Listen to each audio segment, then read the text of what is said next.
जगातील सर्वात जुनी पर्वतरांग म्हणून ओळखली जाणारी अरवली पर्वतरांग सध्या पुन्हा एकदा संपूर्ण देशामध्येच चर्चेचा विषय ठरलेली आहे। राजस्थानपासून हरियाणा, गुजरात आणि थेट दिल्लीपर्यंत पसरलेल्या या ऐतिहासिक पर्वतरांगांच्या भविष्याबाबत एक अत्यंत महत्त्वाचा निर्णय समोर आलेला आहे। गेल्या अनेक वर्षांपासून अरवलीच्या सीमा आणि व्याख्येवरून कायदेशीर पेच निर्माण झालेला होता।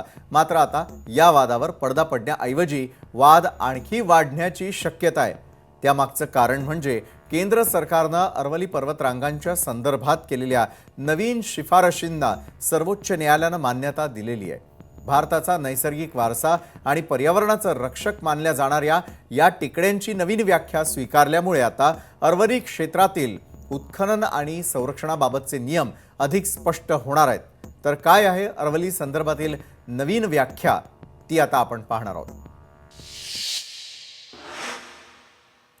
तर आजूबाजूच्या जमिनीपेक्षा किमान 100 मीटर म्हणजे 328 फूट उंच असलेला भागच अरवली पर्वत मानला जाणार आहे। जर 2 किंवा त्यापेक्षा अधिक टेकड्या 500 मीटरच्या आत असतील आणि त्यांच्या मधोमध जमीन असेल तर त्या टेकड्यांना अरवली पर्वतरांगांचा भाग मानलं जाईल।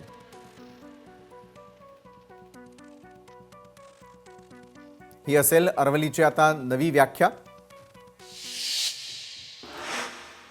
या नवीन व्याख्येला पर्यावरण प्रेमी आणि विरोधकांकडून मात्र तीव्र विरोध होताना दिसतोय। यामागे काही कारणं देखील आहेत आणि विरोधानंतर सरकारने काय स्पष्टीकरण दिलंय ते देखील आपण आता पाहणार आहोत। तर अरवलीची व्याख्या फक्त उंचीच्या आधारावरती केल्यास टेकड्यांना त्यामुळे धोका निर्माण होईल। 100 मीटरपेक्षा लहान असलेल्या टेकड्यांवर खाणकाम बांधकामाला परवानगी मिळू शकते। झुडपांनी झाकलेल्या टेकड्या पर्यावरणासाठी खूप महत्त्वाच्या आहेत। टेकड्यांवर खाणकाम बांधकाम झाल्यास निसर्गाचं संतुलन ढासळण्याची शक्यता असल्याने विरोध होतोय। नवीन व्याख्या संरक्षण कमी करण्यासाठी नाही तर नियम अधिक मजबूत करण्यासाठी असल्याचं सरकारचं म्हणणं आहे।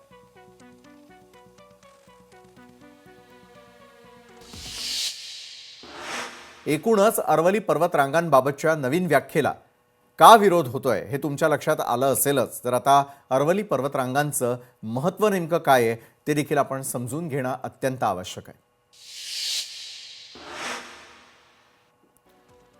प्राचीन वारसा आहे। अरवली ही सुमारे 2 अब्ज वर्ष जुनी पर्वतरांग असून अरवली दिल्ली, हरियाणा, राजस्थान आणि गुजरातमध्ये 692 किलोमीटर पर्यंत पसरलेली आहे। वाळवंटातील उष्ण वारे, धूळ आणि वाळू रोखून ही रांग उत्तर भारताचं संरक्षण करत आलेली आहे। ही पर्वतरांग भूजल पातळी टिकवून ठेवण्यासाठी नॅचरल रिचार्ज झोन म्हणून काम करते। दिल्ली एनसीआर सारख्या प्रदूषित क्षेत्रांसाठी ही रांग फुफ्फुसांचं काम करून हवा शुद्ध ठेवते। 37 जिल्ह्यांमधील लोकांना इंधन, चारा, पाणी आणि औषधी वनस्पती पुरवणारा हा एक मोठा नैसर्गिक स्रोत आहे।